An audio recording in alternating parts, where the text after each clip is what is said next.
దేవుని సన్నిధిలోకి మనం వచ్చిన అన్నీ మర్చిపోవాలి. దేవునికి స్తోత్రం, హల్లెలూయా. అన్నీ మర్చిపోయి ఆయన బలాన్ని, ఆయన శక్తిని మన జ్ఞాపకం చేసుకుంటే మన శ్రమలు, మన బాధలు అన్నీ కూడా చాలా చిన్నవిగా అనిపిస్తాయి.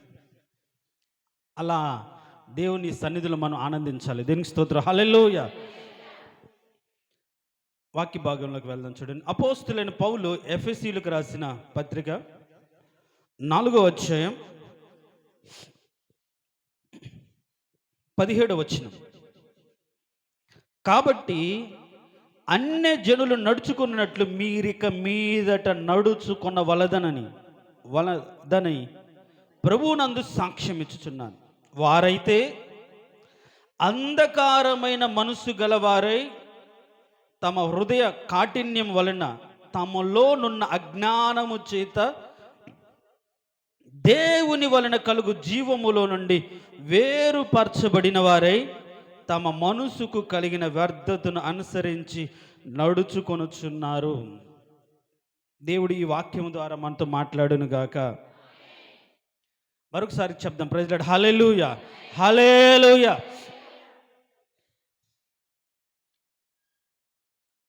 అపోస్తలుడు పౌలు ఎఫెసీయులకు రాస్తూ చాలా విషయాలు ఇక్కడ ప్రస్తావిస్తాడు. రక్షణ, స్వాస్థ్యం, పొందబోవారి నిరీక్షణ, నమ్మిన వారి పట్ల ఆయన చూపే అపరిమితమైన మహత్యం, వీటన్నిటిని పొందుకోవడానికి విశ్వాసులకు ప్రత్యక్షత కలిగిన మనసు, పాపముల చేత, అపరాధముల చేత చచ్చిన వారిగా మనం ఉన్నప్పుడు ఆయన లేపి కృపచేత లేపిన స్థితి, అలా లేపబడిన వారు ఏ విధంగా సత్క్రియలు చేయాలో వాటి యొక్క పరిస్థితి, ధర్మశాస్త్రాన్ని ఏ విధంగా సిలువలో మ్రేకులు కొట్టి మనకు విరోధంగా ఉన్నటువంటి విధి రూపకమైన ఆజ్ఞలను ఆయన చెరిపివేసి, పూర్వము మనం దేవుడు లేకుండా, వాగ్దానం లేకుండా ఇష్టానుసారంగా బ్రతికిన మన జీవితాల్లో దేవుడుని కలిగి ఆయన సొత్తైన ప్రజలుగా మార్చబడి ఆయన ఎరిగిన ప్రజలుగా బ్రతకడానికి కృప చూపించాడనే వాక్య సత్యాలు ఆ అధ్యాయంలో చాలా ఉంటాయి. దేవునికి స్తోత్రం, హల్లెలూయా. ఎవరైతే వెలిగించబడ్డారో, ఎవరైతే పాపము నుంచి విడిపించబడి దేవుని యొక్క రాజ్యంలో, దేవుని యొక్క సంఘంలో చేర్చబడ్డారో, అలాంటి వారికి ఆయన ఇస్తున్నటువంటి కొన్ని హెచ్చరికలు ఈ అధ్యాయంలో కూడా కనిపిస్తాయి. మనం గత 2-3 వారాలుగా మనం ఎలా ఉండకూడదో మనం నేర్చుకుంటూ వచ్చాం. ఎలా ఉండకూడదు? గుర్రము కంచరగా, బుద్ధి లేని గుర్రము వలనైనను కంచరగాడిద వలె ఉండకూడదు.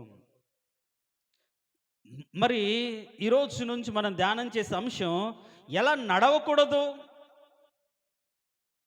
క్రీస్తును ఎరిగిన వారు, క్రీస్తును సత్యాన్ని తెలుసుకున్నవారు, క్రీస్తును ధరించిన వారు, క్రీస్తు మనసును ఎరిగినటువంటి వారు, క్రైస్తవులకు పిలువబడుచున్న వాళ్ళు ఎలా నడుచుకోవాలి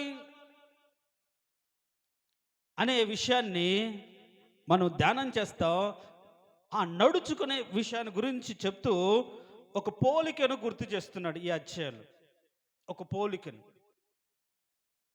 లోకస్తులు ఎలా ఉన్నారు, మనం ఎలా ఉండాలి, దేవుని ఎరగనటువంటి వారి యొక్క స్థితి ఎలాంటిది, మన స్థితి ఎలాంటిది, ప్రాచీన స్వభావాన్ని వదులుకున్న మన జీవితాల్లో చిత్త వృత్తి యందు నూతనపరచబడిన వారిగా రూపాంతరం చెందినటువంటి బ్రతుకులను కలిగి బ్రతకాలి అనే సత్యం చెప్తూ ఎలా ఉండకూడదో చెప్తూ ఉన్నాడు.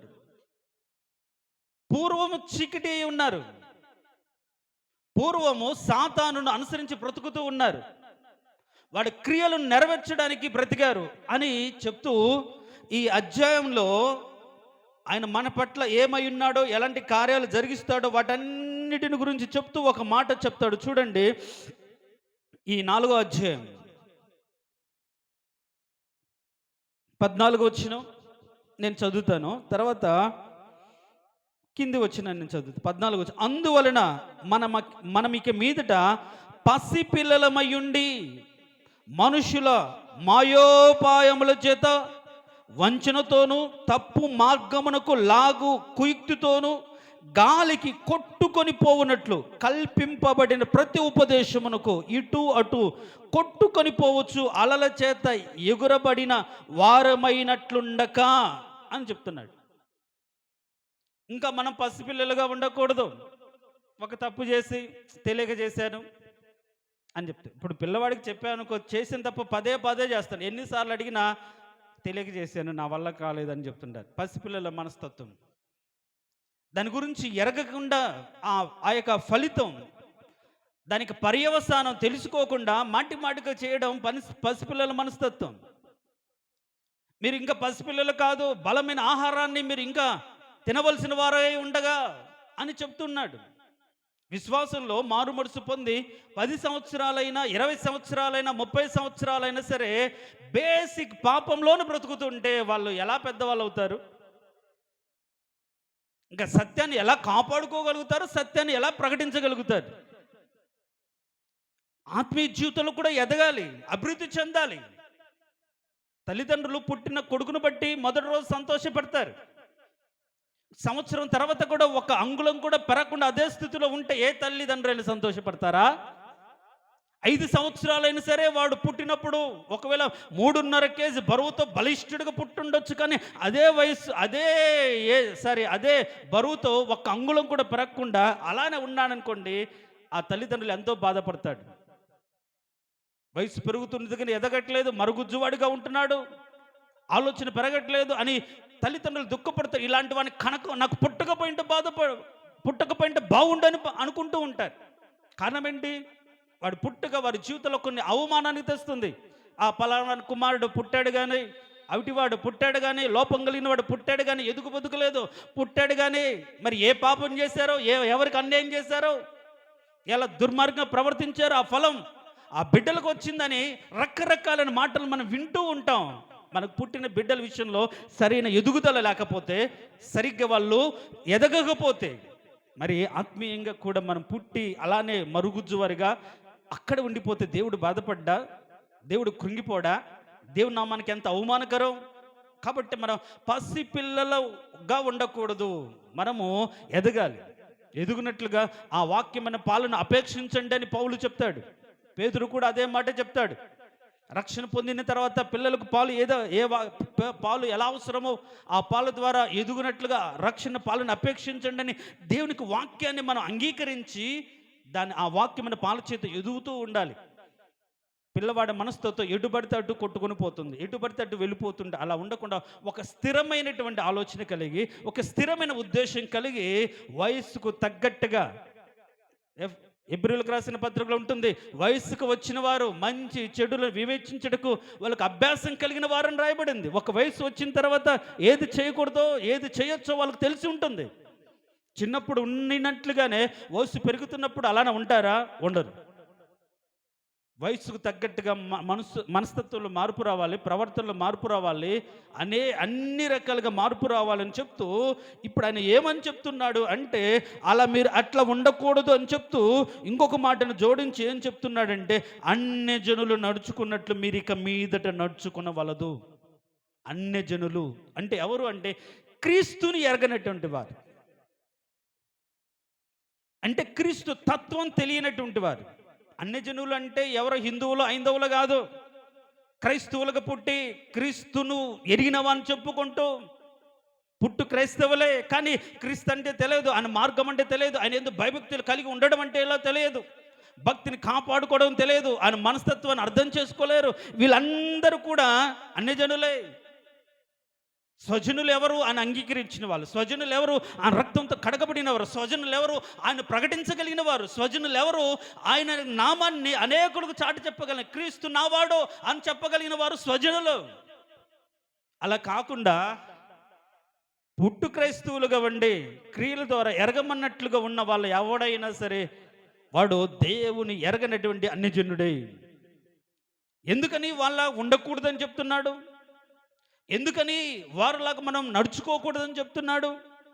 ఎందుకో మనం చదివిన వచనంలో చాలా క్లారిటీగా, చాలా క్లియర్గా ఉంది. మరొకసారి ఆ మాట చదువుతాం. ఎవరు? అన్యజనుల గురించి రాయబడిన మాట. వారైతే అంధకారమైన మనస్సు గలవారై అని రాయబడింది. వారు ఏం కలిగి ఉన్నారు? అంధకారమైన మనస్సు. అంధకారం అంటే ఏంటి? చీకటి గల మనస్సు. మనసును చీకటి చేసుకున్నారు. మనసులో చీకటి రాజ్యం వెళ్తుంది. వాళ్ళకి మనోనేత్రాలు వెలిగించబడలేదు. వెలిగించబడిన ఆర్పుకున్నారు, ఆరిపోయబడ్డాయి. వాళ్ళు దేవుని ఎరిగే కన్నులు వాళ్ళ బ్రతుకులు లేవు. దేవుని యొక్క సువార్త ప్రకాశమానం వారికి కనిపిస్తున్నా సరే వాళ్ళు ఎరగనటువంటి గుడ్డితనంతో నింపబడ్డారు. సువార్త ఆయన రక్షణ కూర్చున్న వార్తను వారు వింటూ కూడా చూడలేని స్థితిలో వాళ్ళు ఉండిపోయారు. అందుకని వాళ్ళ గురించి రాయబడిన మాట అంటే వారైతే అంధకారమైన మనస్సు.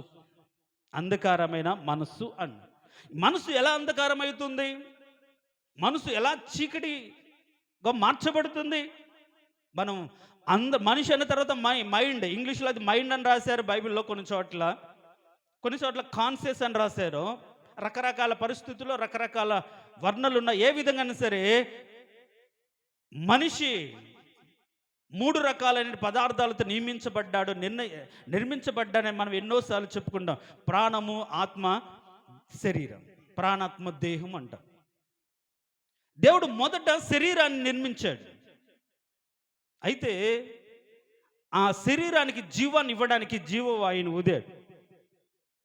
ఈ జీవం నిలబడినట్లుగా, ఈ జీవం అతని జీవితంలో ఉండినట్లుగా అతన్ని ప్రాణంతో నింపాడు.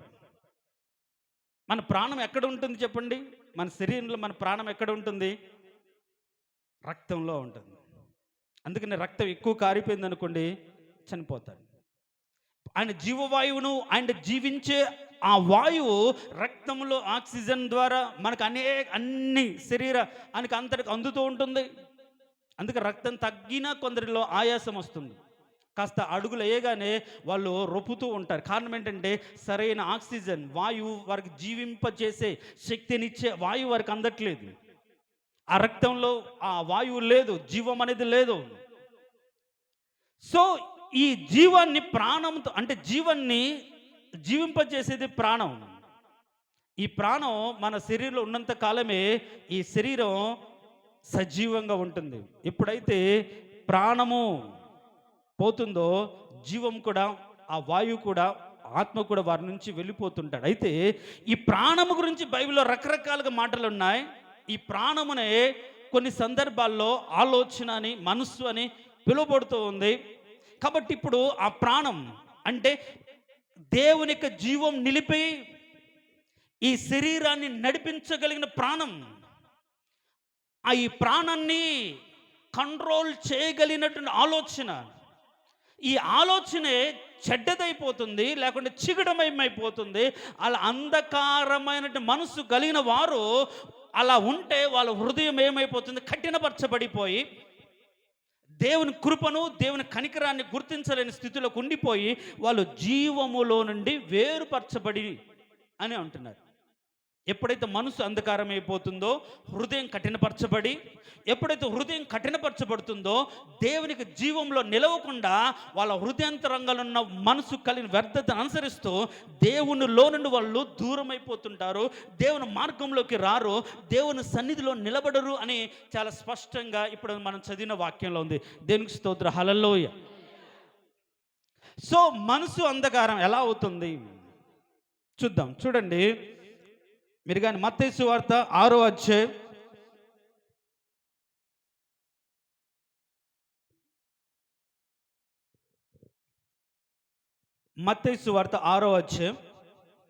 23వ వచనం అనుకుంటాను.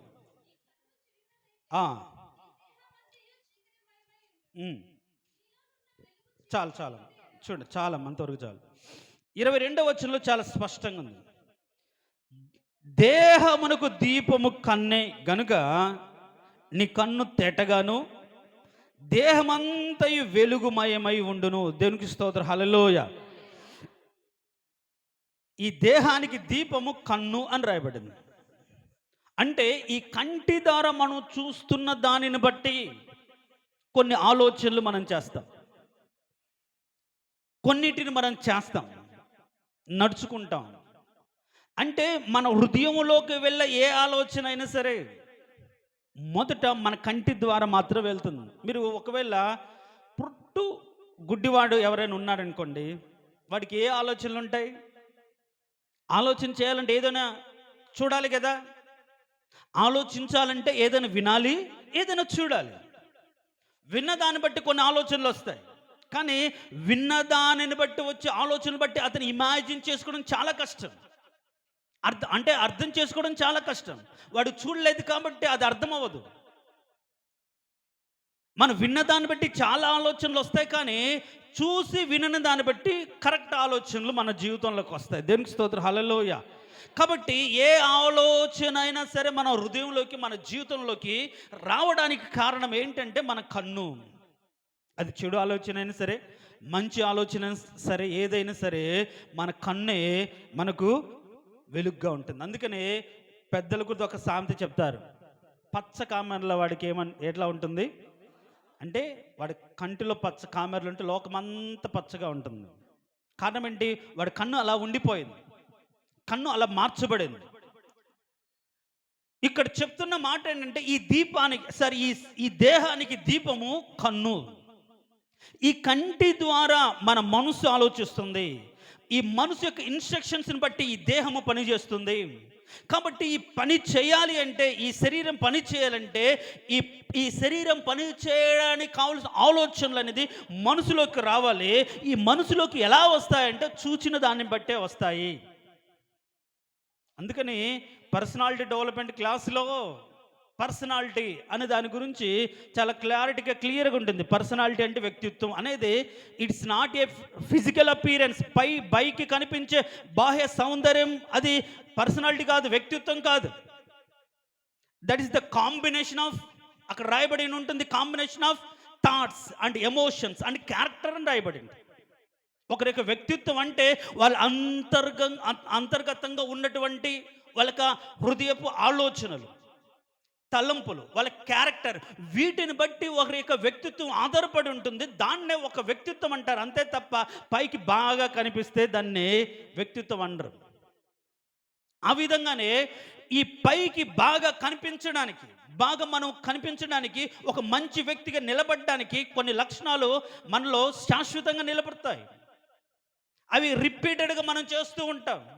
ఆ రిపీటెడ్గా మనం చేస్తున్నని బట్టి వాడు ఇలాంటి వాడు, అలాంటి వాడు అని చెప్తుంటారు. ఫర్ ఎగ్జాంపుల్, మనకు కోపం ఎక్కువ అనుకోండి, ఎక్కువగా ప్రతిదానికి, చిన్నదానికి పెద్దని కోపగిస్తూ ఉంటే అందరికి అర్థమైందంటే అతని స్వభావం, అతని క్యారెక్టర్ ఏంటంటే కోపం, ప్రతిదానికి కోపగించుకుంటాడు అని ఒక ముద్ర పడిపోతుంది. అతని వ్యక్తిత్వాన్ని అతడు కోపిష్టి అని అంటారు.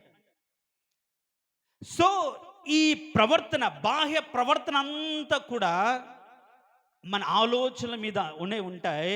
ఈ ఆలోచనలు మ్యాక్సిమం 99% మన కంటి ద్వారా మాత్రమే మన హృదయంలోకి చేరుతాయి. దేనికి స్తోత్రం, హల్లెలూయా. అంటే ఒకవేళ మన ఆలోచన చెడ్డదైతే ఈ దేహమంతా కూడా చెడ్డదైపోతుంది. మన తలంపు చెడ్డదైతే, మన చూపు చెడ్డదైతే మన శరీరం అంతా కూడా చెడ్డదైపోతుంది. అందుకే మనసు ఎలా అంధకారం అయిపోతుందంటే, చూసే చూపును బట్టి కన్ను చెడిపోతే మన శరీరము, మన మనసు మొత్తం కూడా చెడ్డదైపోతుంది, చీకటిమయమైపోతుంది.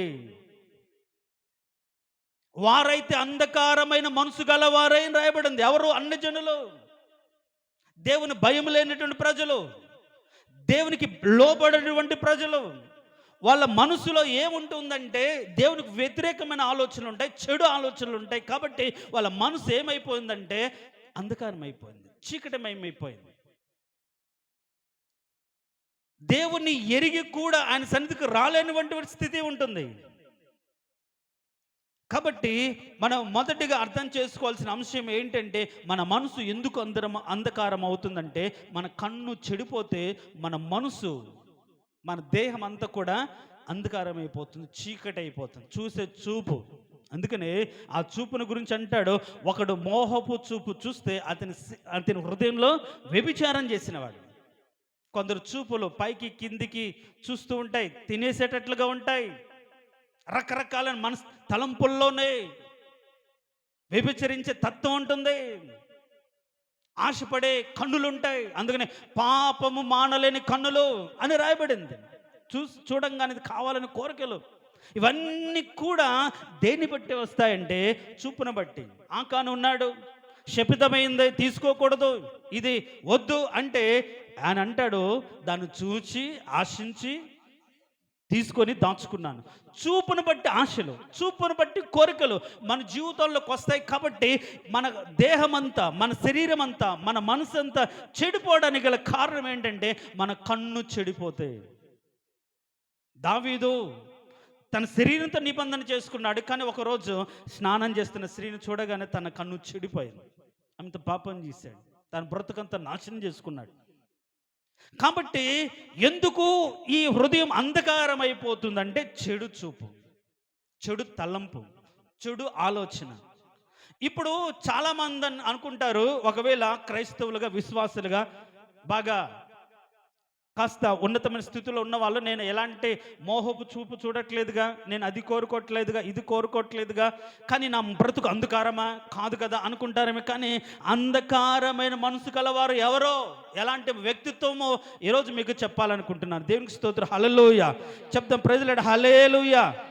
ఒకటి, అంధకారమైన మనసు కలిగిన వారు మొదట మన చూపులో చెడిపోతారు. వాళ్ళ చూపు చెడ్డదవుతుంది. అందుకనే మనం చదివిన వచనంలో ఏమని రాస్తుంది, ఏం నీ కన్ను చెడినదైతే దేహమంతయు చీకటమై ఉండును అని రాయబడింది. మన కన్ను చెడిపోతే మన యొక్క దేహము, మన మనసు మొత్తం కూడా చీకటైపోతుంది. అంత మాత్రమే కాకుండా మన ఆలోచనలో ఎలా ఉంటే మనం చీకటి వారిగా ఉంటామో కొన్ని మాటలు కొన్ని చూద్దాం. చూడండి, ద్వితీయోపదేశ కాండం 16వ అధ్యాయం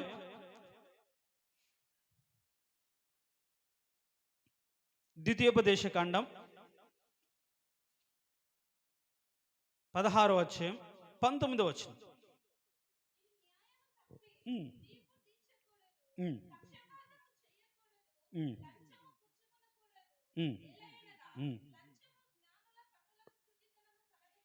చాలు. ఇక్కడ మన జీవితాలు పరీక్షించుకోవాల్సినటువంటి ఒక సత్యం ఏంటంటే, నా మనసు అంధకారమైందా కాదా అని తెలుసుకోవాలంటే వాక్యపు వెలుగులోనే మనము పరిశోధించాలి. కన్ను చెడిపోతే అనే మాటను మనం ధ్యానం చేస్తూ, లేకుంటే దాన్ని అర్థం చేసుకుంటూ, కన్ను చెడిపోతే మన దేహం అంతా చీకటమయమైపోతుంది అనే మాటను అర్థం చేసుకుంటూ, ఈ కన్నులకు గుడ్డితనం కలగజేసే క్రియలు కొన్ని ఉన్నాయి.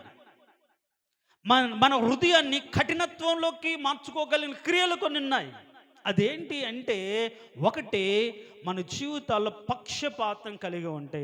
అక్కడ రాయబడింది పైన వచనంలో, నీవు న్యాయము తప్పి తీర్పు తీర్చకూడదు. తీర్పు తీరుస్తుంటా, ఉదయం లేస్తే చాలు ఎదుటి వారిని మనం తీర్పు తీరుస్తూ ఉంటాం. ఈ తీర్పులు ఎక్కువగా మనకు అనుకూలంగా ఉన్న వారినేమో వాడు ఎలాంటి వాడైనా సరే కవర్ చేస్తాం అంటాం. కానీ మనకు నచ్చని వాడిని మాత్రం ఖచ్చితంగా కఠినంగా మన హృదయంలో వాడి గురించి తీర్పు తీసి, వాడు అలాంటి వాడే, అది అలాంటిదే అని మనం అనుకుంటాం. కానీ మనకు నచ్చిన వారు, మనకు స్నేహం చేసిన వారు ఉంటే మాత్రం పాపం అంటాం. పాపం అలాంటి వారు, పాపం తప్పించబడలేకపోతున్నారు, పాపం విడిపించబడలేకపోతున్నారు అని జాలితో మాట్లాడతాం. చూడండి ఎంత అన్యాయం. సో ఇప్పుడు ఎవరు అంధకార మనసు కలిగిన వారు? అన్య జనులకు ఆ మనస్సాక్షి ఉండదు, దేవుని భయం ఉండదు. వాళ్ళు ప్రతి దాంట్లో కూడా పక్షపాతం చూపిస్తారు. స్వార్థం వారి బ్రతుకులో ఉంటుంది. వాళ్ళకి నచ్చిన వారికి మేలు చేస్తారు, నచ్చిన వారి పక్షాన ఉంటారు. వారు నచ్చకపోతే వారికి ఎంతో ద్రోహమైన చేస్తారు. అది అన్యజనుల మనసుతో ఈ రోజుల్లో కూడా క్రైస్తవులు అనబడిన వారు క్రీస్తు మనసును ధరించుకొని బ్రతుకుతున్న వారి జీవితంలో కూడా తీర్పు తీర్చే విషయంలో పక్షపాతం ఉంటుంది. అన్యాయపు తీర్పు తీరుస్తారు. ఎదుటి వారిని తెలియకుండానే విన్నదాన్ని బట్టి తీర్పు తీరుస్తారు. ఎక్కడో జరిగిన దాన్ని బట్టి వీరిని తీర్పు తీస్తాడు. ఒకవేళ ఆ కుటుంబాలు ఒకరు తప్పు తెస్తే కుటుంబాన్ని అంతటికి తీర్పు తీరుస్తారు. ఇలా తీర్పు తీర్చేవాడు ఎవడు అంటే, వాళ్ళ బ్రతుకులో వాళ్ళ మనసు అంధకారమైపోయి ఉంటుంది. వాస్తవాన్ని గ్రహించలేకుండా, వాస్తవాన్ని చూడకుండా వాళ్ళ కళ్ళు గుడ్డితనం చేయబడ్డాయి. కలిగి ఉందే వాళ్ళ బ్రతుకు. గుడ్డోడికి ఏం కనిపిస్తుంది?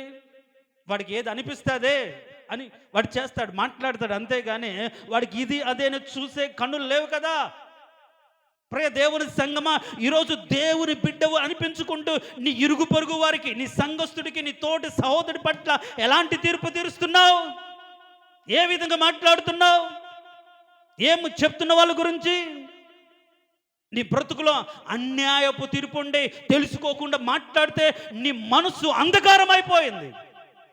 నీ బ్రతుకులో జీవపు వెలుగు లేదు. అన్యజనులు అలా చేస్తారండి.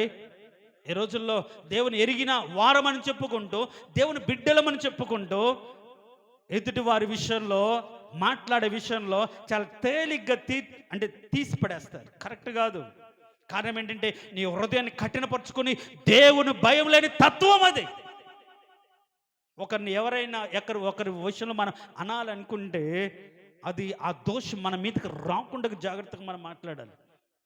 మన మాటలో యథార్థత ఉండాలి, మన మాటలో సత్యం ఉండాలి, మన మాటలో తెలుసుకొని స్థితి ఉండాలి.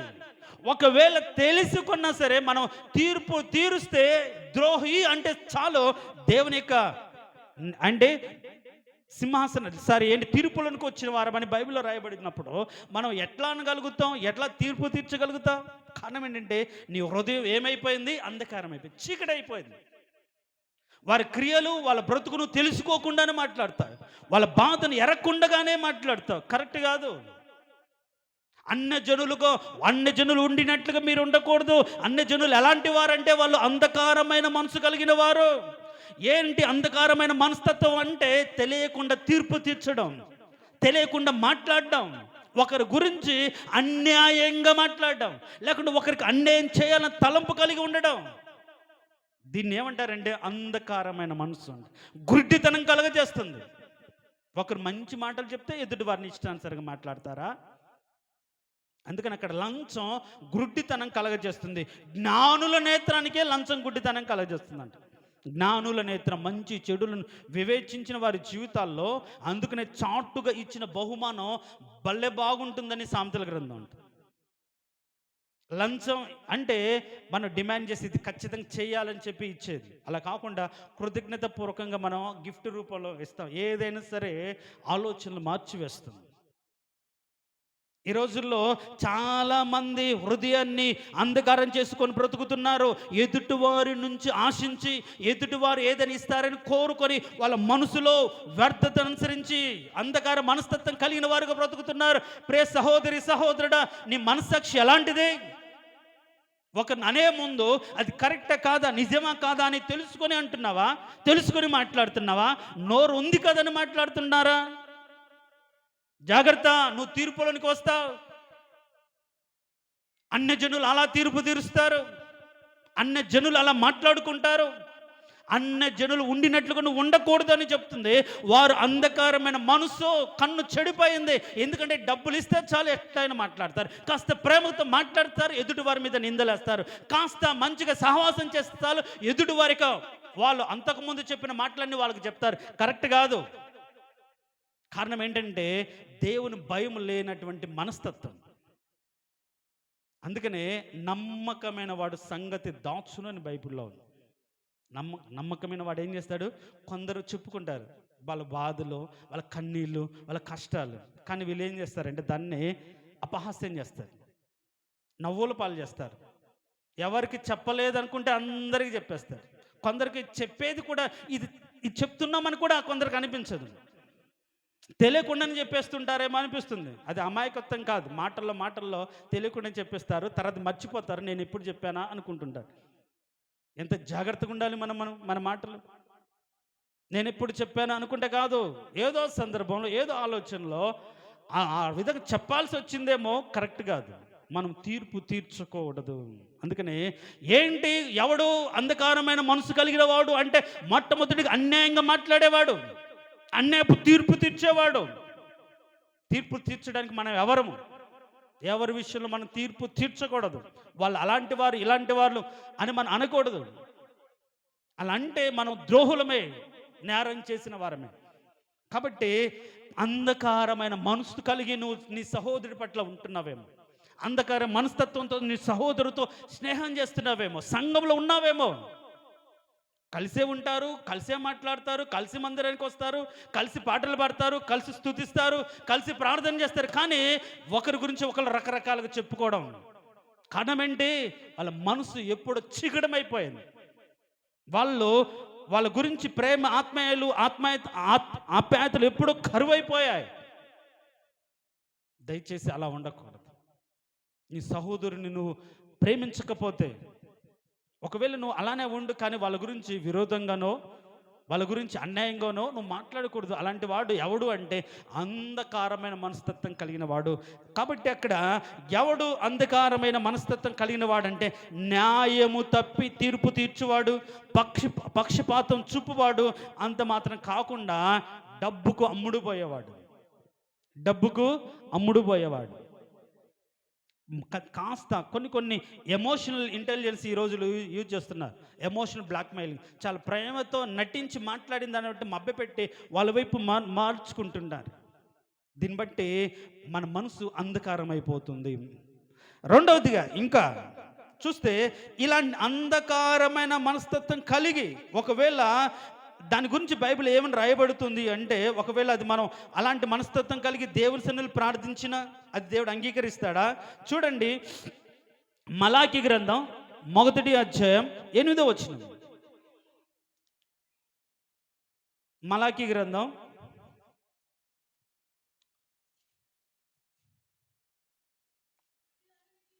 గ్రుడ్డి దానిని తీసుకొని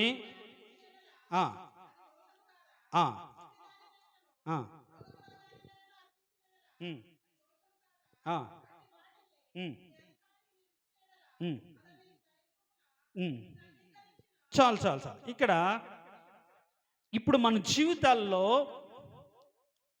అంధకారమైన మనసు ఉండకూడదు. ఏంటి అంధకారమైన మనసు అంటే? ఒకటి, అన్యాయపు తీర్పు తీర్చే మనస్తత్వం, పక్షపాతం చూపే మనస్తత్వం, ఒకరి పట్ల ఒకరు ఒక విధంగా, ఒకరి పట్ల ఒక విధంగా ఉండే మనస్తత్వం, అది అంధకారమైన మనసు. ఒకవేళ ఇలాంటి అంధకారమైన మనస్తత్వం కలిగి నువ్వు దేవుని ఆరాధిస్తే, దేవునికి ఇస్తే దేవుడు అంగీకరిస్తాడా? అంగీకరించు. నీ పూర్ణ హృదయంతో పూర్ణ మనసుతో దేవుణ్ణి ఆరాధించాలని రాయబడింది. ఏది అర్పించే విషయంలో కూడా సంపూర్ణ బలంతో ఆయన సేవించాలని రాయబడింది. అలా కాకుండా నీ హృదయంలో ద్వేషం ఉంచుకొని, నీ హృదయంలో మచ్చరం ఉంచుకొని, నీ హృదయంలో కపటం ఉంచుకొని నువ్వు దేవునికి ఆరాధన చేస్తే, దేవుని సన్నిధికి వచ్చి ప్రార్థన చేస్తే, ఆ ప్రార్థన కావచ్చు, ఆ ఆరాధన కావచ్చు, దేవుడు అంగీకరిస్తాడా? అంగీకరించడు. గుడ్డి దాన్ని అక్కడ రాయబడిన మాట ఏంటి? 8వ వచనంలో ఏమనంటే, గుడ్డి దాన్ని తీసుకొని బలిగా అర్పించినడల అది దోషం కాదా? అంటే గుడ్డితనం కలిగి మన హృదయాన్ని అంధకారం చేసుకుని, మనసును అంధకారం చేసుకుని నువ్వు ఆరాధన చేస్తే అది దోషం, అది పాపం. దేవుడు అలాంటి దోషభరితమైన ఆరాధన దేవుడు అంగీకరించడు. దేవుణ్ణి స్తుతించవచ్చు, ఆరాధించవచ్చు, కానీ అది హృదయాంతరంగాల్లో సత్యం కలిగిన ఆరాధన అయి ఉండాలి. అంతేగాని కపటం కలిగి, ద్వేషం కలిగి ఇక్కడికి వచ్చి మహోన్నతుడా అని అరిస్తే మాత్రం నీ హృదయంలో ఉన్న అరుపులేంటో, ఆ రంకెలేంటని దేవుడు గమనిస్తూనే ఉంటాడు. కరెక్ట్ కాదు. అంధకారం మనసు వదిలిపెట్టాలి, అలా నడవకూడదు అనే హెచ్చరికను దేవుడు ఈరోజు మనతో చెప్తున్నాడు. ఏంటి అంధకారమైన మనసు అంటే? అన్యాయంగా ఒకరికి తీర్పు తీర్చడము, పక్షపాతము చూపడము, డబ్బుల కోసం ఒకరు చెప్పే మాటలు. ఇంకా ఇక్కడ యవనస్తులు ఉంటారు, వాళ్ళు మీడియేటింగ్ చేస్తారు. మీడియేటింగ్ అంటే వాళ్ళకి నచ్చిన వారికి, ఇప్పుడు ఏదైనా సహాయం చేయడానికి, తల్లిదండ్రులకు తెలియకుండా సహాయం చేయడానికి ఊరికే చేస్తారా? వాళ్ళకి ఏదో ఒకటి ఇస్తే, వాళ్ళకి ఏదైనా వాళ్ళు ఫేవర్ చేస్తే వీళ్ళు ఏం చేస్తారంటే సహాయం చేస్తుంటారు. జాగ్రత్త, అది లంచం, అది పాపం. తల్లిదండ్రులకు తెలియకుండా ఒక వ్యక్తి పాపం చేస్తున్న నువ్వు సహకరించడం అది నేరం. అందుకనే పాపం చేసిన వాడికి లేకుంటే ఎంత శిక్ష ఉంటుందో దానికి సహకరించిన వారికి కూడా అంతే శిక్ష ఉంటుంది. ఈవెన్ అది మన యొక్క చట్టంలో కూడా ఉంటుంది. దొంగతనం చేసేవాడికి ఎంత శిక్ష ఉంటుందో, దొంగతనం చేయడానికి సహకరించేవాడికి కూడా అంతే శిక్ష ఉంటుంది. నేనేం చేయాలి? మాట సహాయమే కదా, లేకుంటే ఫోన్ సహాయమే కదా, లేకుంటే చాటింగ్ సహాయమే కదా, లేకుంటే కేవలం సహాయమే కదా అని వాళ్ళ యొక్క ప్రేమకు బానిసై, లేకుంటే వాళ్ళ యొక్క స్నేహానికి ఎరువు పెట్టినప్పుడు దాన్ని ఒక లంచంగా అంగీకరణ చేస్తే అది నీ హృదయంలో ఒక అంధకారాన్ని క్రియేట్ చేసి గుడ్డితనం కలగచేసి దేవుని దృష్టికి దోషం చేసిన వాడిగా ఉంటావు. మళ్ళీ అలా పాపము చేసేవారికి సహాయం చేసి వచ్చి ఇక్కడ మహోన్నతుడా సర్వాధికారిని నువ్వు పాట పాడితే, దేవుని స్తుతిస్తే, దేవుని ఆరాధిస్తే ఆ ప్రార్థన దేవుడు అంగీకరిస్తాడా? అంగీకరించడు. లోకస్తులకి ఇవన్నీ చాలా మామూలు అండి. వాళ్ళకు ఒక పని చేయాలంటే లంచం కావాలి, వాళ్ళకి డబ్బులు కావాలి, డబ్బులు ఇస్తే ఏ పని చేస్తారు. మరి క్రైస్తవుడిగా అలానే ఉంటే దానికి ఏదైనా అర్థం ఉంటుందా? ఉండదు. అంధకారమైన మనసు కన్ను చెడిపోతుంది. కారణం ఏంటంటే లంచం. కారణం ఏంటంటే వాళ్ళ పక్షపాతం. కారణం ఏంటంటే అన్యాయం. వారి జీవితాలు కప్పబడి ఉంటుంది కాబట్టి దుర్మార్గంగా ప్రవర్తిస్తుంటారు.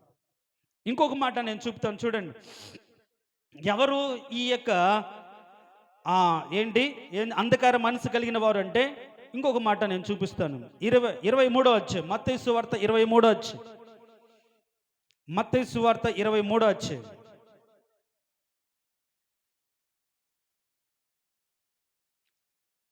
26వ వచనం.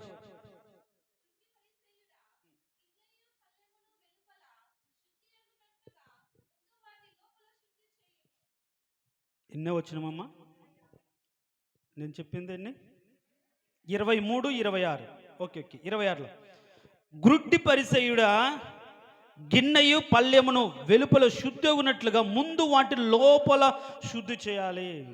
ఎవడు గుడ్డివాడు? ఎవడు అంధకారం మనసు కలిగిన వాడు? ఈయన పరిచర్యడే. ఇంకా అక్కడ పైన ఉంటుంది, అంధకార సంబంధమైనటువంటి అంధ మార్గదర్శకులారా అని శాస్త్రులను పరిశీలన ఉద్దేశిస్తారు. వీళ్ళు పైకి బాగానే ఉంటారు, లోపలంతా కూడా కుళ్ళు కుచ్చితంతో నిండి ఉంటుంది. అలాంటి వారందరూ కూడా అంధకారమైన మనస్తత్వం కలిగిన వారు. పైకి బాగానే ఉంటారు, పైకి బాగా కనిపిస్తారు, పైకి బాగా మాట్లాడతారు, పైకి ప్రేమను బాగా చూపిస్తారు, అవసరమైతే ఏవైనా కొనిస్తారు, ఏవైనా ఇస్తారు. కానీ వాళ్ళ హృదయంతర రంగంలో మాత్రం కపటం ఉంటుంది, ద్వేషం ఉంటుంది. అందుకనే గుడ్డి పరిచయుడా అంటాడు. ఎవరిని గుడ్డివాడు అంటున్నాడు? లోపల బాగా కనిపిస్తుంది, సరే పైన బాగా కనిపిస్తుంది, లోపల ఏముంటుంది?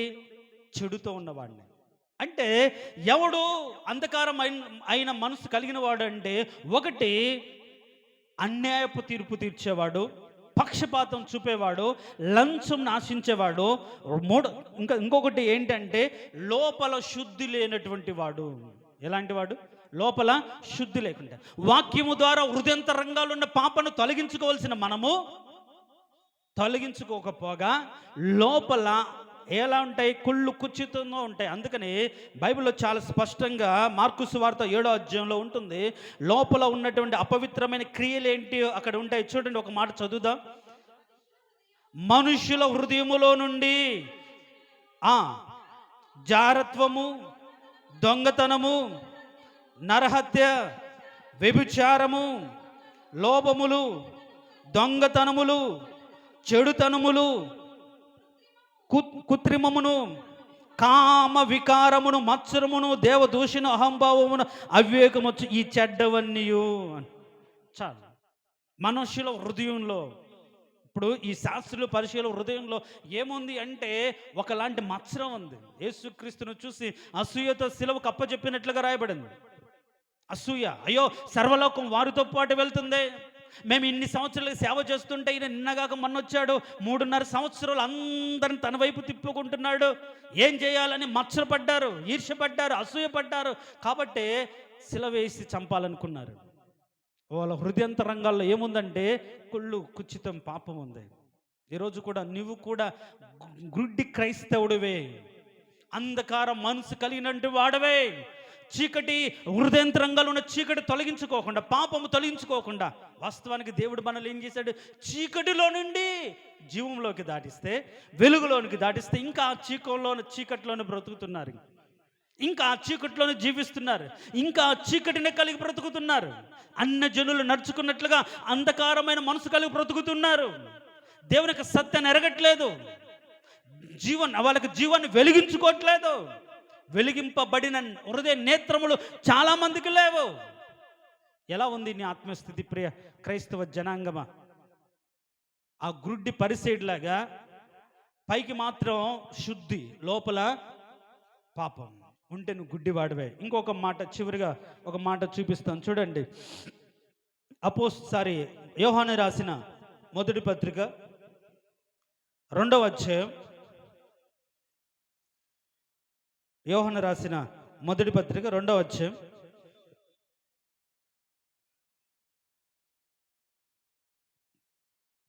9వ వచనం అనుకుంటా చూడండి.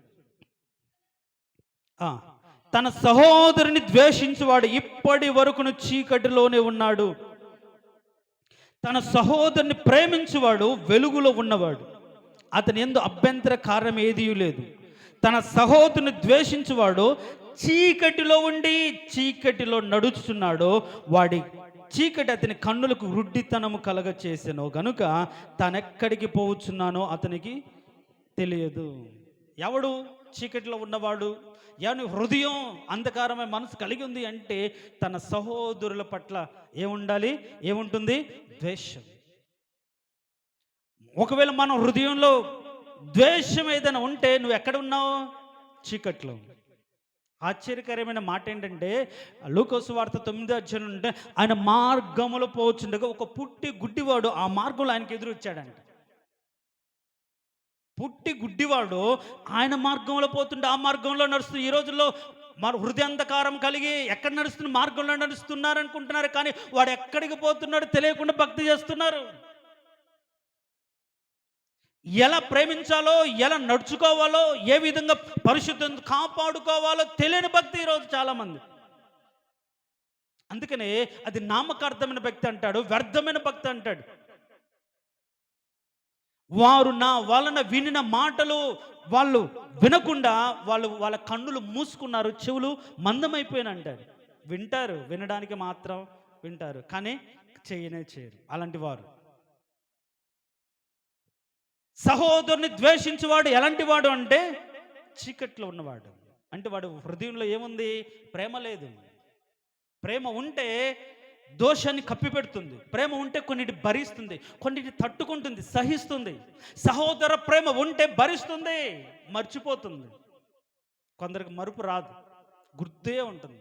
వాళ్ళు చూడంగానే అరే సర్లే వదిలేద్దామని రాదు. వాళ్ళు ఎప్పుడు అన్నవి, ఎప్పుడో చేసినవి, ఎప్పుడో కొన్ని 10 సంవత్సరాలు 20 సంవత్సరాల క్రితం అన్నీ కూడా హృదయంలో ఉంటాయి. ఏం ప్రేమ, ఏం క్రైస్తవుడు నువ్వు? కరెక్ట్ కాదు. నువ్వు ఎవడివి అంటే గుడ్డి భక్తి కలిగిన వాడు, గుడ్డి క్రైస్తవుడు, అంతే.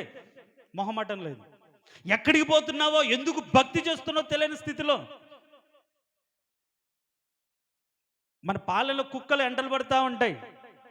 ఎటు పోయిన వెహికల్ అంట, అడ్డు పోయిన వెహికల్ అంట, పోతున్న మనుషులు వెంట ఎందుకు వెంటబడుతున్నాయో, వాళ్ళు ఏ తప్పుదని చేశారో ఏం కాదు, అది వెంటబడడం దాని లక్షణం, అంతే. అట్లనే చాలా మంది కూడా మందిరానికి వస్తారు, ఎందుకు వస్తున్నారో తెలియదు, ఎలా భక్తిని కాపాడుకోవాలో తెలియదు, ఎక్కడికి వెళ్ళాలో తెలియదు. గుడ్డి భక్తి చేయమాకండి. అంటే హృదయంతరంగాల్లో మనసును అంధకారం చేసుకొని ద్వేషం అసూయించుకొని చేసే భక్తి వలన అది దోషమని బైబిల్లో రాయబడింది. అలాంటి హృదయంలో దేవునికి విరోధమే క్రియలు ఉంచుకొని నువ్వు దేవునికి అర్పించిన అది దోషమని రాయబడింది, అంగీకరించడం రాయబడింది. కాబట్టి ఈరోజు నీ హృదయంలో దోష భరితమైనటువంటి మనస్తత్వం కలిగి నీ కన్నును చెడగొట్టుకొని నీ హృదయాన్ని చెరుపుకొని దేవుని కృపలో నుండి దూరం అయిపోయే స్థితి నీకు రాకూడదు. దేవునికి స్తోత్రం, హల్లెలూయా. ఇంకొక మాట చూపించి నేను ముగిస్తాను చూడండి. ప్రకటన గ్రంథం 3:16లో నులువెచ్చని స్థితిలో ఉన్నవాడు, పైకి అంటే వెచ్చగానైనా చల్లగా ఉండని వాడు ఎలాంటి వాడు అంటే గుడ్డివాడు అని ఉన్నాడు. వాడి గురించి ఒక మాట అక్కడే రాయబడి ఉంటుంది. వాడు ఎలా బ్రతుకుతూ ఉంటాడు ఆ మాట చదువుకొని మనం ముగిద్దాం చూడండి. ప్రకటన గ్రంథం 3వ అధ్యాయం 16వ వచనం.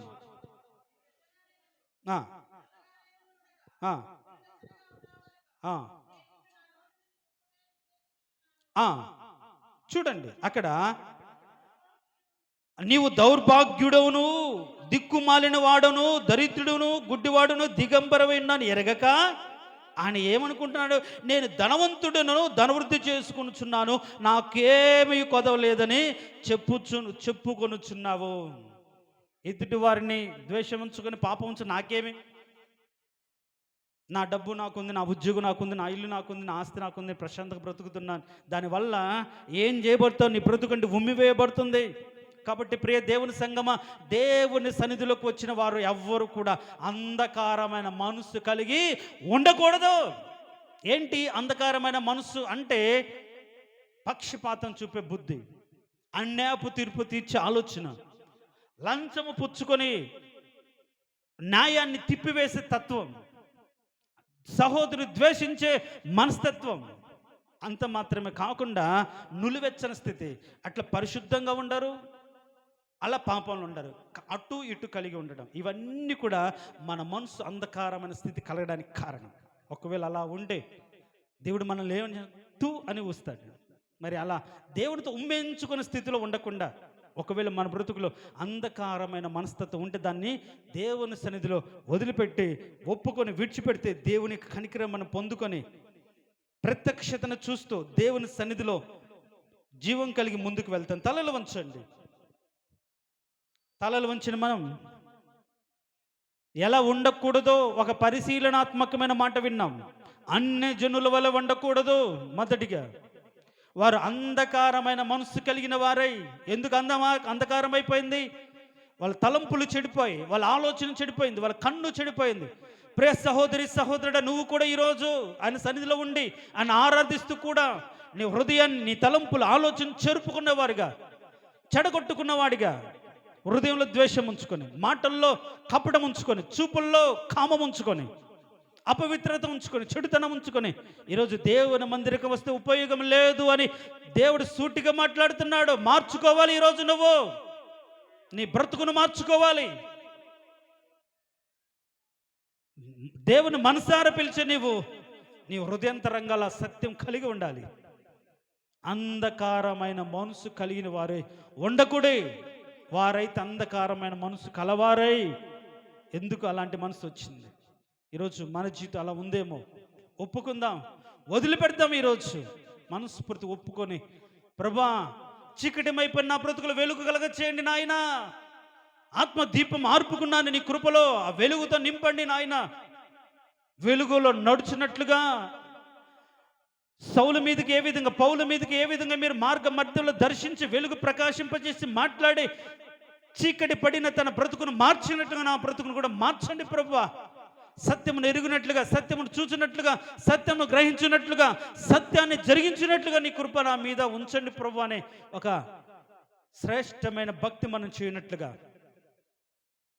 దేవుని ఎదుట నమ్మకమైన భక్తి మనం చేయనట్లుగా, అంధకారమైన మనసును, అంధకార సంబంధమైన క్రియలు, నిష్ఫలమైన నిర్జీవ క్రియలు వదిలిపెడతాం. ఈరోజు వదిలిపెట్టి ఒప్పుకొని మనస్ఫూర్తిగా ప్రార్థన చేద్దాం. ప్రార్థన చేసుకుందాం.